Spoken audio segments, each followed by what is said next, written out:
اقلي لك بيضتين. كل بيضات لبكره، خلص عم باكل زيتون، هن 3 بيضات بقيانين. طيب والله مو عيشة هاي، طيب بدنا ناكل، طيب بدنا نشرب. تاكلي هم قلبي انه عساس معي مصاري.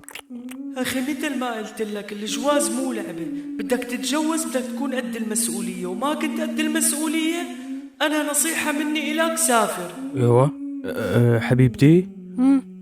عيونة ابن عمي. شو رأيك سافر؟ ايه منيح ابن عمي، بتأمن حالك. بسافر ببعت لك شم نمل. ايه ابن عمي، ايه والله فكرة حلوة، سافر. إيه ما في مصاري. طيب ابن عمي جمع، بيع لك شي قصة وسافر. بتبيعي ذهباتك؟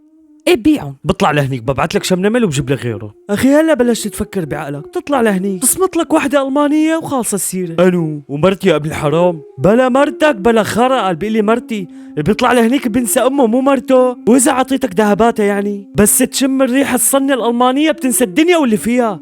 يا هلا باخي والله. اهلين اختي، اهلين فيكي. دريت اخي بدي سفر معتز. عيب حبيبتي، شو تسفريني؟ لا ايه ابن عمي شو حكينا، هن ذهباتي اصلا. خير ما عملتي اختي، تعوضوا. إيه طبعا فضل على اهله انا. لا اله الا الله. حبيبتي شو رايك تركبي على ظهري تحسسيني انه رخيص يعني، وحلقي لي شوارب وحطيهم بطيء. صارت وصارت يعني. اهلين بالقبضاي، والله لو معي مصاري لسفرك معي، ما بتأثروا بالعز. ايه يا ابني، بس قبل ما تسافر استشير الشيخ عبد العليم، بيعلمك كم قصة مشان السفر. لا يا ابني لا تجيب شي. لك شيخنا والله ما حلو بحقك، بس كوتين على الاقل. لا ما شاء الله عليك فارد ايدك. مشان السفرة شيخي نورني. انا يا معتز بدي نبهك كم شغله، اذا سافرت على المانيا اوعى تعملهم. ايه شيخي ايه، انا بأمرك. شو هي؟ شوف يا ابني، مرتك باعت ذهباتها بس كرمال انه تسفرك، وانت هيك لا لازم تغدر فيها.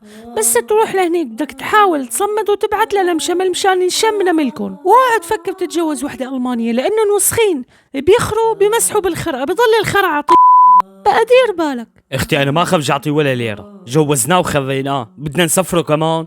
ما معي مصاري الله وكيلك، صفاني على الحديدة اللي اخوي عصام يساعده. لا مبلا، عصام ما بشخ على اصبع مجروح. اذا فيك تبيع له انت شي قصه، عمل لك انا ما صفى معي ولا ليره يا اختي، لو معي كنت اعطيته الكلاسين اللي عنده والشيالات، اعطيته اياهم وقت جيزته، ساعده بالمهرب. ايه اخي زبطنا المهرب انت وما عليك. ما بتعطيه المصاري لتصل، اذا بدك اعطيه نصه بس تصل اعطيه نص. ماشي خالي فهمت، يلا تيسر. سلام عليكم. اعتز امور خالي. اذا حسيت حدا بالغابات بده يعمل فيك شي لعبه، بتكمشه وبتربطه وبتصمته وبتقتله بنص الغابه، بس دير بالك منهم، احتمال يكونوا مسلحين هدلون، اوعى يخدروك يا خال.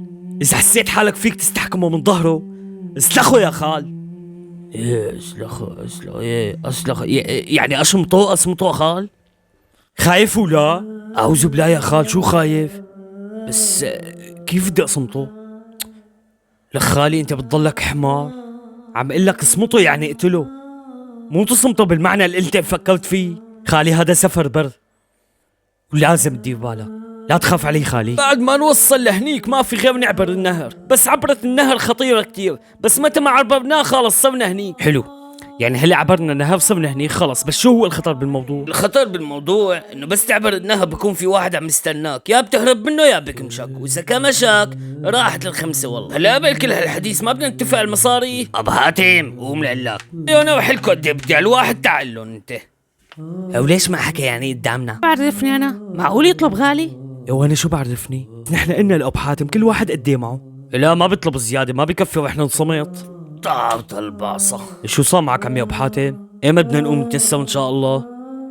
المصريات اللي معنا يا دوب يسافرونا على حمص. عبزلي حبايب القلب، الله يسعد لي اياكم جميعا. اللي وصل هاي النقطة معناها مبسوط ومروق، ولا تنسى تحط لنا لايك وتاقي له لصاحبك المغترب. إلا شلون الكلام بالفيديو، صحيح ولا لا؟ اخوات هذا الجزء الثالث يعني السلسلة هاي انتهت، استنوا السلسلة اللي بعدها. واللي عم يحضرني هلا جديد فوت على صفحتي وشوف الجزء الاول والثاني مشان تفهم هذا الجزء، وما تواخذونا على الاطالة وتضلكم بخير.